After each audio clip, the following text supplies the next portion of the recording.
마음의 혁신이라는 제목으로 말씀 전하겠습니다. 모든 사람에게는요, 그 인생의 어떤 방향을 결정지을 수 있는 어떤 지점이 있어요.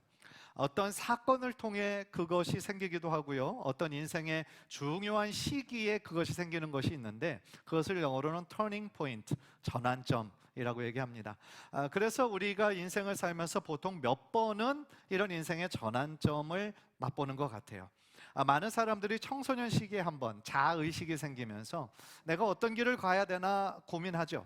그러면서 그때 한번 터닝포인트가 있는 사람이 있고요, 어떤 사람은 대학교를 입학하면서 그 인생의 방향이 결정되기도 하고, 또 어떤 사람은 나중에 자라면서 사랑하는 사람을 만나 결혼하는 거, 그리고 자녀를 낳는 거, 그것이 인생의 큰 전환점이 되기도 해요.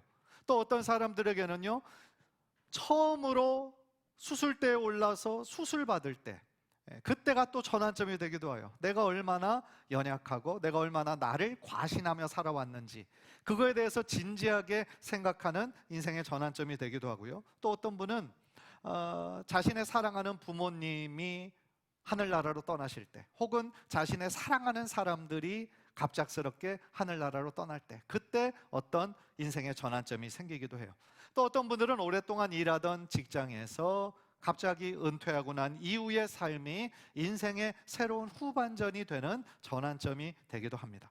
그런데요, 제가 생각할 때 우리들의 인생의 가장 큰 인생의 전환점은요, 사실은 우리의 창조주 하나님을 내가 인격적으로 만날 때라고 저는 생각해요.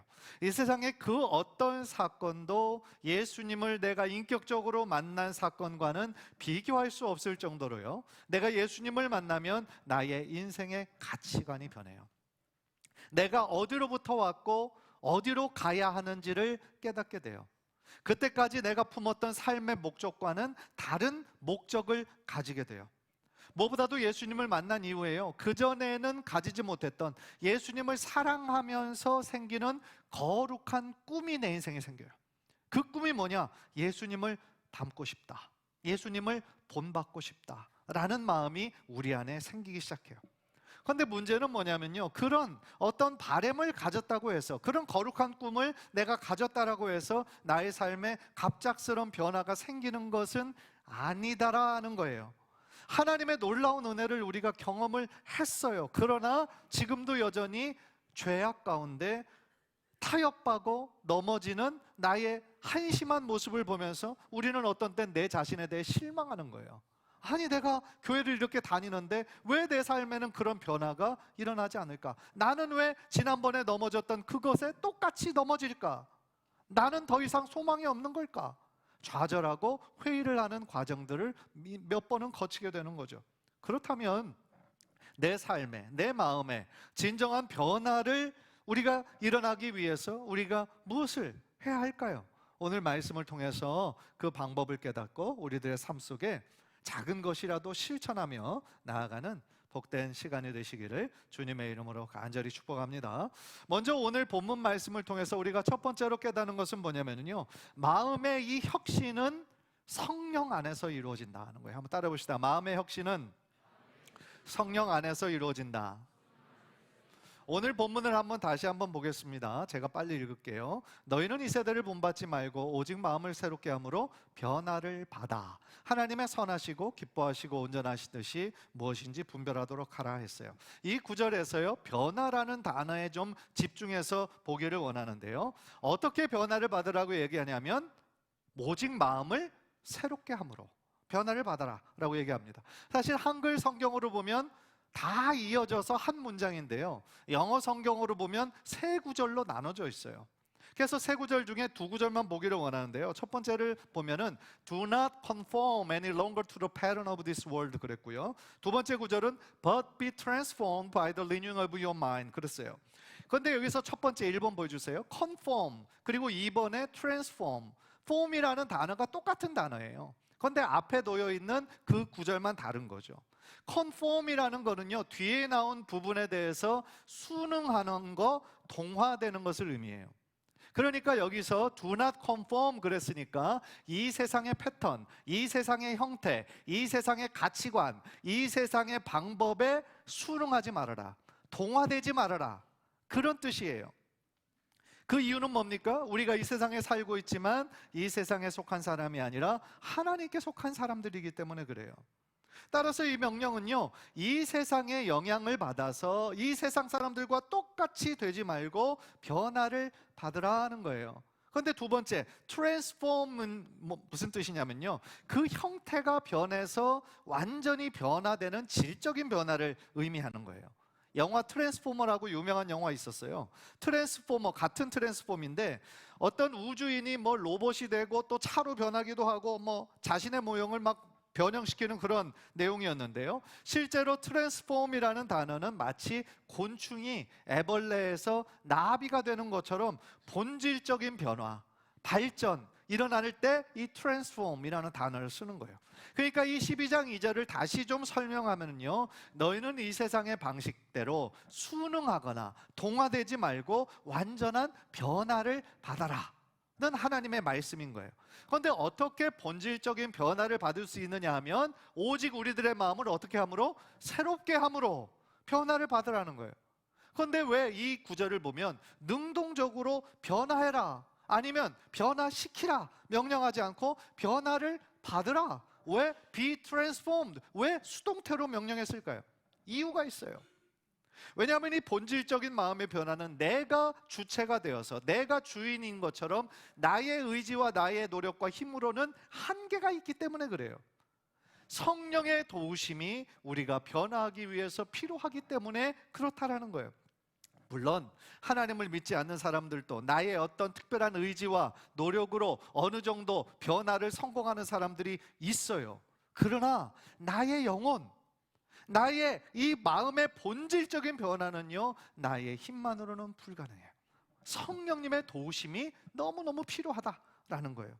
그런데 이 구절을 보면요, 우리의 마음을 새롭게 하시는 이 12장 2절 다시 보여주시면, 새롭게 하시는 이가 누군지 그 주체, 주어는 빠져 있어요. 그런데 우리는 여러 구절을 통해서 우리의 마음을 새롭게 하는 분이 누구냐?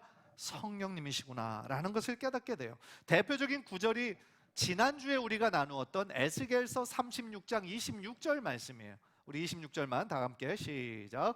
또 새 영을 너희 속에 두고 새 마음을 너희에게 주되 너희 육신에서 굳은 마음을 제거하고 부드러운 마음을 줄 것이며. 지금 하나님께서 새 영을 너희 속에 두겠다. 새 영이 누굴까요? 성령님을 의미하는 거예요. 새로운 영, 스피릿을 의미하는 거예요. 그러니까 너희 속에 성령님을 두고 새 마음을 너희에게 주겠다. 그러니까 성령님이 임재하는 것은 굉장히 놀라운 사건인데, 성령님이 우리 안에 임재하면서 이런 변화가 일어나는데 어떤 변화입니까? 우리의 육신에서 굳은 마음, 돌같이 딱딱한 그 마음을 제거해 주시고 부드러운 마음, 살과 같이 부드러운 마음을 주시는데, 그 주시는 분이 누구시라고요? 우리 성령님이시다라는 거예요. 또 한 구절 볼까요? 디도서 3장 5절 우리 다 함께 시작. 우리를 구원하시되 우리가 행한 바 의로운 행위로 말미암지 아니하고 오직 그의 긍휼하심을 따라 중생의 씻음과 성령의 새롭게 하심으로 하셨나니. 우리를 구원하신 사건인데 이 뒷부분이 중요한 거예요. 중생의 씻음과 성령의 새롭게 하심으로 하셨다 라고 말씀을 하는 거죠. 따라서 이 구절, 두 구절을 연결해서 볼 때 로마서 12장 2절에서 우리의 마음을 새롭게 하시는 분은 성령님이시구나 라는 것을 우리가 확인할 수가 있다라는 거죠. 따라서 정리하면은요, 우리 마음과 우리 영혼의 참된 변화는 나의 노력만으로는 한계가 있고 성령의 도우심이 필요한데, 정말로 우리가 궁금한 것은 그러면 우리가 변화를 위하여 힘써야 할 것은 무엇이냐라는 거예요. 성령님께서 나를 새롭게 하시고 변화를 시켜주시니까 그렇다면 내가 할 거는 아무것도 없는가? 그렇지 않다라는 거예요. 물론 변화시키시는 주체로 성령님이 계시지만 성령님께서 우리의 삶에 행하시는 그 일에 우리가 믿음으로 반응하고 적극적으로 순종하는 삶이 있을 때 내 삶과 내 마음과 영혼의 변화가 일어나기 시작한다라는 거죠. 그래서 이 주제에 대해서요, 미국의 유명한 영성신학자인 달라스 윌러드라는 사람이 있어요. 달라스 윌러드가 그의 유명한 책 마음의 혁신이라고 하는 책에서요, 변화의 세 가지 요소를 이야기하고 있는데 이를 VIM, 빔 모델이라고 부를 수 있어요. 빔 모델은 영어의 그 첫 글자를 따라서 만든 거고요.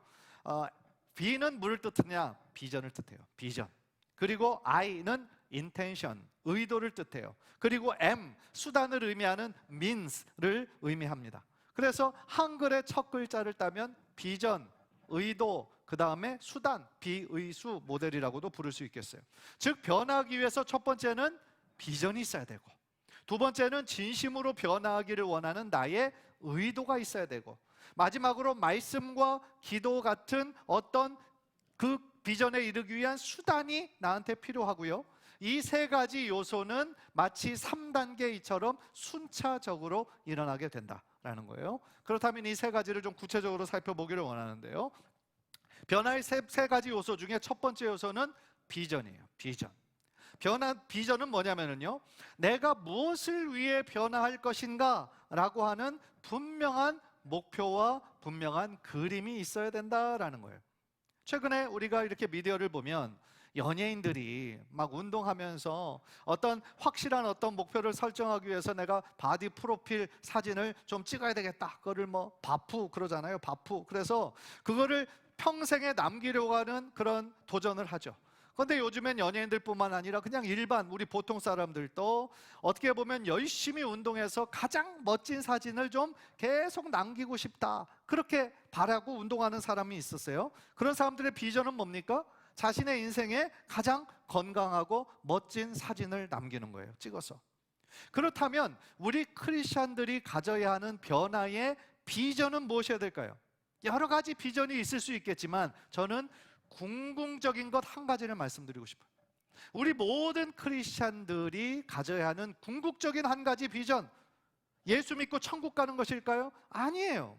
우리가 예수를 나의 구원자로 믿는 순간에 이미 천국은 우리에게 주어진 것이기 때문에 이 땅 가운데 살아가는 신앙생활 가운데 그것이 궁극적인 목표가 될 수는 없어요.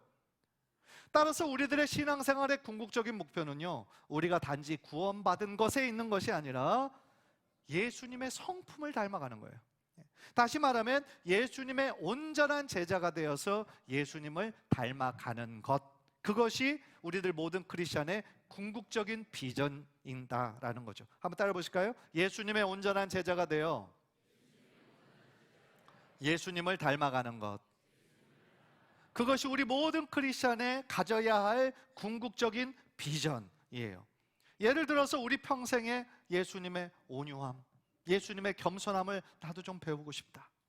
예수님의 한 영혼 사랑을 나도 같이 마음에 품고 싶다.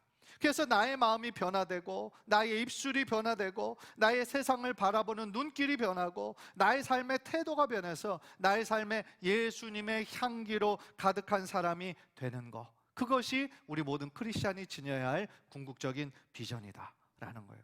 그렇다면 두 번째, 이 인텐션, 변화를 향한 결단과 의지가 필요한데요, 어떤 결단이 필요하느냐? 변화를 향한, 진정으로 내가 변하고 싶다라고 하는 의지가 있어야 된다라는 거예요. 여러분 생각해 보세요. 비전이 아무리 아름다워도, 아무리 좋아도 나의 결단이 없으면 아무 일도 일어나지 않아요. 신기하게 아무 일도 일어나지 않아요. 의도는 뭡니까? 내가 그 비전대로 실제로 살아가겠다라고 하는 마음의 결단이 우리들에게 필요하다라는 얘기예요. 단순한 감정이 아니라 내가 지속적으로 헌신할 수 있는 그 선택을 나는 포함해야 된다라는 거예요. 아까 예를 들었던 것처럼 바디 프로필 사진을 내가 한번 찍겠다라고 하는 비전을 가졌다고 생각해 보세요. 나도 좀 연예인들처럼 살도 좀 빼고 멋지게 근육도 만들어서 내 인생 사진으로 한번 남기고 싶다. 매일 생각만 하면 뭐 하겠어요? 그렇죠? 매일 생각만 하면 뭐 하겠습니까? 그 비전을 이루기 위해서 뭐가 필요한 거예요? 나의 결단이 필요한 거예요. 일단 어느 헬스장을 가야 될지 주변에 검색을 하기 시작해두고요, 찾아가서 정기 이용권도 끊어야 되는 거예요. 이용권만 끊고 이용하지 않으면 그것도 소용이 없어요. 나를 실제적으로 도울 수 있는, 내가 가지고 있는 그 비전, 내가 6개월 이내에 바디 프로필 사진을 찍겠다라고 하는 그거를 실제적으로 도울 수 있는 PT 선생님, 트레이너를 만나서 상의를 하고 직접적으로 하기 시작해야 된다는 거죠. 우리의 신앙적인 변화도 마찬가지예요. 똑같아요. 우리가 예수님의 온전한 제자가 되어서 내가 내 평생에 예수님을 닮아가기를 원합니다 라는 비전이 있어요. 그러면 매일매일 내가 예수님을 따르기로, 내가 그전과는 다른 삶을 살아가기로 선택하고 결단하는 그 결단이 우리들에게 필요하다라는 거죠. 그래서 오늘 내가 운전할 때 내가 평소대로면 내 앞에 막 갑자기 딱 끼어드는 차량이 있으면 본능적으로 내가 의도하진 않았지만 나의 입에서 막 이런 막 안 좋은 말이 딱 나왔는데, 이제는 그러지 말고 입장을 좀 바꿔 생각해서 아유 얼마나 급하면 저럴까, 힘들지만 한번 생각해 보자는 거죠. 또한 같이 일하는 직장 동료들에게 한번 좀 칭찬해주고, 아유 참 잘한다. 어떤 사람은 이 칭찬이 너무 인색한 사람 있잖아요. 어색하고 칭찬해주고, 무언가 도움이 필요한 사람들이 있으면 좀 도와주고, 지하철이나 버스에서 좀 양보하고 친절하게 말해주고, 내가 지나갈 때 그 문 한번 좀 붙잡아줘서 뒷사람 편하게 지나가게 해주고, 어떻게 보면 작은 일이지만 한 가지씩 실천하는 것이 우리들에게 너무나 필요하다. 그것이 어떻게 보면 예수의 향기라는 사람인 것이죠. 사랑하는 성도 여러분, 우리의 신앙생활에서요, 이 변화를 향한 결단과 의지는 너무너무 필요하고 중요한 거예요. 여호수아서 24장 15절을 보면 이 여호수아가 제일 뒷부분에 뭐라고 얘기합니까? 너희가 섬길 자를 오늘 택하라. 오직 나와 내 집은 여호와를 섬기겠노라 말씀하죠. 그러니까 그들의 삶 가운데 지금 하나님만 섬긴 것이 아니라 어떤 사람은 애굽의 신들을 여전히 동경하고 있고, 또 아모레 족속의 신들을 때에 따라 필요에 따라 찾는 사람들이 있었다라는 얘기죠. 그러면서 무엇을 요구합니까? 이제는 더 이상 그렇게 갈팡질팡하지 말고 하나님만 선택하고 하나님만 믿는 그러한 삶을 살아라. 오직 나와 내 집은 하나님만 섬기겠다 라고 앞장서서 결단하고 의지를 보여주는 여호수아의 모습이 있었던 거죠. 여러분, 하나님의 어떤 마음이 어떤 마음일까 여러분들 한번 생각해 보신 적 있습니까? 우리가 하나님을 믿는다고 하면서 정작 급할 때는 하나님을 의지하기보다는 세상을 의지하고, 돈을 더 의지하고, 사람을 의지하고, 나의 어떤 경험을 더 의지한다면 그런 나의 모습을 바라보시는 하나님의 마음은 어떠시겠어요? 우리를 너무나 사랑하셔서 자신의 사랑하는 아들 독생자 예수 그리스도의 생명까지 주신 분이신데, 어떤 급한 일이 있을 때마다 너무나 연약해서 쉽게 쓰러지고 변덕스러워서 이때는 이거 저때는 저거, 그런 우리들의 모습을 보면서 하나님의 마음이 얼마나 안타까워하시겠어요. 사랑하는 성도 여러분, 여러분은 진정으로 변화를 원하십니까? 아니면 단지 아유 그랬으면 좋겠다 바라만 보고 있습니까? 막연히 바라보기만 한다면 변화는 여러분의 삶에 일어나지 않습니다. 그 대신에 변화하기를 선택하고 매일 조금씩이라도 실천해야 작은 변화들이 우리들의 삶 가운데 일어나게 될 줄 믿습니다. 달라스 윌러드가 제시하는 변화를 위한 세 번째 요소는요, 바로 변화를 위한 수단과 방법을 사용하라는 거예요. 이 수단, means, 말씀, 기도, 금식, 묵상과 같은 영적 훈련이 필요하다라는 거예요. 따라서 우리는요, 저절로 거룩해지지 않아요. 저절로 경건해지지 않습니다. 저절로 세상의 것들이 어느 순간 싫어지지 않아요. 이러한 수단, 하나님의 말씀을 우리가 읽으면서, 묵상하면서, 기도하면서, 또한 하나님을 더욱더 가까이 하는 우리들의 이 수단, 방법이 있을 때 우리들의 삶이 조금씩 하나님의 뜻을 깨닫게 되고 하나님의 마음을 우리들의 삶에 품게 되는 것이죠. 그래서 우리는요, 주일 예배만으로는 일주일 동안 지속할 수 있는 은혜를 우리가 그렇게 살기가 어렵기 때문에 우리가 3일 저녁, 이 수요일 저녁 와서 하나님의 말씀을 배우고 하나님을 찬양하는 것이고요, 어떻게 보면 내가 혼자 기도하는 것이 부족하고 한계가 있기 때문에 금요일 저녁에 모여서 하나님을 뜨겁게 찬양하고 뜨겁게 기도하는 것이고요, 또 그거 말고도 내가 더 하나님께 부르짖어야 할 간절한 기도 제목이 있기 때문에 새벽을 깨우고 하나님 앞에 나와 기도하는 분들이 있는 것이죠. 또한 이번에 권사회가 실천하고 있는 한 끼 금식 기도회처럼 금식하면서 우리들의 마음의 간절함을 하나님께 표현하는 거죠. 이런 모든 것들이 다 결국은 경건을 위한 훈련이요, 변화를 위한 도구라는 것입니다.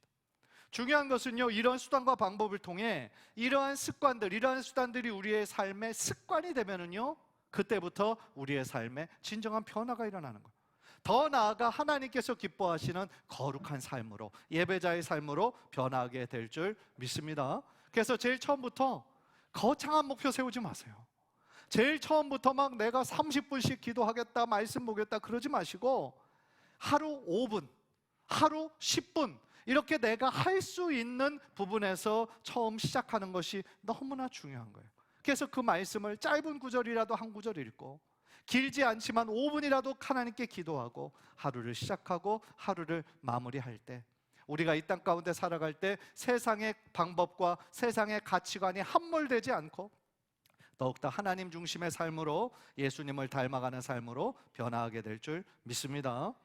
그렇다면 성도 개인의 온전한 변화를 위한 교회의 역할은 무엇일까요? 저는요, 이 달라스 윌러드의 마음의 혁신이라는 책을 읽으면서 이 부분이 굉장히 인상적이었어요. 그게 뭐냐면 교회의 역할을 말하고 있는 부분인데요, 교회는 어떤 곳이어야 되느냐? 마음의 혁신이 일어나는 훈련장이 되어야 된다라는 거예요. 그러니까 교회 공동체를 단순히 함께 모여서 그냥 예배하는 거, 함께 모여서 그냥 밥 먹고 교제하는 거, 그런 곳이 아니라 변화를 실제로 훈련할 수 있는 훈련소 같은 곳이 교회다라는 거예요. 그 이유가 뭘까요? 몇 가지 이유가 있는데, 첫 번째 이유는요, 변화는 혼자 힘으로 완성되지 않기 때문에 그래요. 나 혼자서 변화하기가 어렵기 때문에 그래요. 그래서 이 달라스 윌러드는요, 진정한 영적 변화는 공동체 안에서 가능하다 그랬어요. 혼자만의 힘으로는 한계가 있다 이 얘기예요. 공동체 안에 있을 때 가능하다. 세들백 교회의 릭 워렌 목사님도요, 진정한 변화는 소그룹에서 가장 많이 일어난다 그랬어요. 진정한 변화는. 그러니까 개인의 기도, 말씀 묵상 중요하죠. 그런데 서로 소속되어 있는 공동체, 믿음의 공동체가 있을 때 우리들의 신앙의 성장과 변화가 그만큼 빨리 일어날 수 있게 된다는 거예요. 공동체는 역할이 뭡니까? 서로를 붙들어주는 거예요. 함께 신앙적으로 자라가게 하는 그 힘이 있는 곳이 바로 우리 교회다, 목장이다 라는 거예요. 운동을 자꾸 예를 드는데, 운동을 혼자서 하게 되면 어떤 일이 일어납니까? 자꾸만 타협하게 돼요. 귀찮아요. 하기 싫어요. 어제 많이 해서 막 근육통이 너무 많으면 오늘은 쉬고 싶고 내일은 또 하루만 더 쉬자 그러면서 안 하게 돼요. 그래서 다시 원래 상태로 돌아가죠. 그런데 헬스장에서 코치가 있다라고 생각해 보세요. 오늘은 이만큼 계속 옆에서 하나 더 해주고 막 해주는 사람이 있으면 싫어도 억지로 하게 돼요. 꾸준히 하게 돼요. 그런 면에서 교회도 공동체로서 서로를 지지해주고 붙잡아주고 응원해 줄 수 있는 믿음의 훈련소다라는 거예요. 지금 우리 교회 목장이 있습니다. 목장의 역할이 정확하게 그거예요. 서로를 위해 기도해주고, 누군가 힘들어하고 낙심할 때 옆에서 손 붙잡아주고 기도해주고 함께 힘이 되어주는 거예요. 그렇게 할 때 어떤 일이 일어날까요? 함께 성장해요. 함께. 도움을 받는 사람만 힘과 위로를 받는 것이 아니고요, 어려움에 처한 사람을 위해 함께 기도하고 함께 위로해주는 그 사람도 결과적으로는 그들의 믿음도 함께 자라더라는 거예요. 얼마나 감사한 일입니까? 또한 교회라는 영적 공동체를 통하여요, 우리는 주님의 핵심 계명인 사랑을 실천할 수 있는, 훈련할 수 있는 훈련장이 바로 교회예요. 예수님께서 구약의 가장 큰 계명을 뭐라고 말씀하셨습니까? 내 뜻과 마음과 정성을 다하여 주 너희 하나님을 사랑하라. 그것이 가장 크고 첫째 되는 계명. 두 번째 큰 계명은 뭐라고 그랬습니까? 내 이웃을 내 몸과 같이 사랑하라. 말씀하셨잖아요. 그러니까 결국은 하나님 사랑과 이웃 사랑이에요. 그런데 여러분 생각해 보세요. 하나님 사랑하는 것은 우리가 개인적으로 훈련할 수 있어요. 우리가 하나님을 사랑하는 것은. 그런데 이웃을 사랑하는 것은 나 혼자 있을 때 가능합니까? 불가능합니까? 어려운 질문인가요? 네. 불가능하죠. 왜요? 사람들과의 관계 속에서만 훈련하고 실천할 수 있는 게 이웃 사랑이에요. 그렇죠? 요한일서 4장 20절을 보면 아주 중요한 말씀이 나옵니다. 한번 다 함께요. 시작. 누구든지 하나님을 사랑하노라 하고 그 형제를 미워하면 이는 거짓말하는 자니 보는 바 그 형제를 사랑하지 아니하는 자는 보지 못하는 바 하나님을 사랑할 수 없느니라. 무슨 이야기입니까? 눈에 보이는 형제와 자매들을 사랑하지 못하면서 어떻게 우리의 눈에 보이지도 않는 하나님을 사랑할 수가 있겠느냐? 그렇게 사랑한다라고 얘기하고 눈에 보이는 형제 자매들, 자신의 가족들, 사랑하고 섬기지 않는다면 그 사람 거짓말하는 자다 라는 거죠. 물론 한 교회 안에서 신앙생활을 하다 보면요, 나와 생각이 다르고 성격이 다른 사람들을 만나게 돼요. 꼭 만나게 돼요. 그러다 보면 어떻게 됩니까? 자꾸 부딪히죠. 부딪히면서 서로의 감정이 상하게 되는 경우가 있어요. 그렇다면 우리는 그런 일들 만날 때 마음속으로 속상하죠. 아우, 저 사람은 왜 저럴까? 이렇게 얌전하게 얘기하지 않죠. 저 인간은 왜 저따오냐? 저 모양이냐? 그죠? 속으로 막 이렇게, 그러면서 이제 나랑 마음이 같은 사람들끼리끼리 모여서 막 욕하죠. 그죠? 그런데 만약에 그런 불편한 사람을 내가 만났어요. 그런 사건이 생겼어요.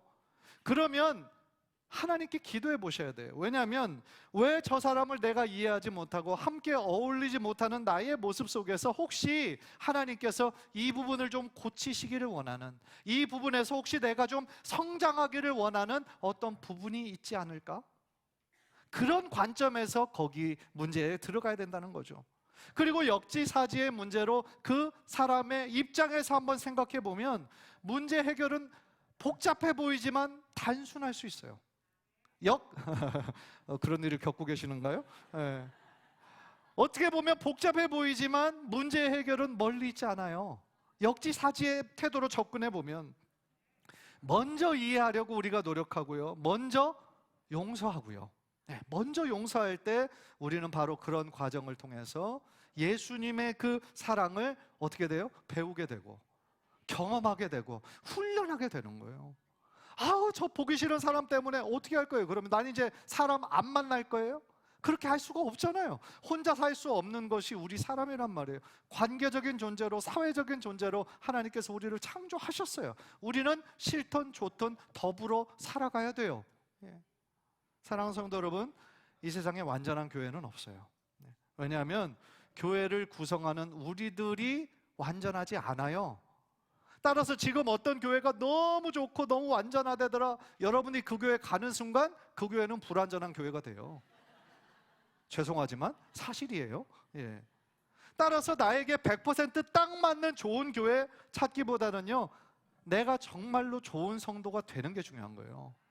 내가 정말로 좋은 성도가 되고 더 나아가 예수님의 온전한 제자로서의 삶을 살아가기를 우리가 어떻게 해요? 결단하고 실천할 때 여러분이 속한 목장이 아주 행복하고요, 또 기쁨이 넘치고요, 더 나아가 우리 교회 믿음의 공동체가 더욱더 행복한 교회, 하나님의 기쁨이 되는 교회 될 줄 믿습니다. 간절히 바라기는 우리 평생에 사랑하는 이 교회 공동체 안에서 서로의 모습 속에 있는 하나님의 형상들을 발견하고요, 형제의 모습 속에, 자매의 모습 속에 있는 하나님의 형상들을 발견하고 함께 기뻐하고요, 또한 우리가 서로 예수님을 닮아가기로 서로 격려하고 세워주는 가운데 우리들의 마음이 변화되고 우리들의 영혼이 변화되고 더 나아가 하나님께서 기뻐하시는 교회로, 하나님께서 우리 교회 보시고 하나님의 마음이 좀 시원해지시는 그런 교회가 되도록 함께 노력하는 저와 여러분 되시기를 주님의 이름으로 간절히 축복합니다.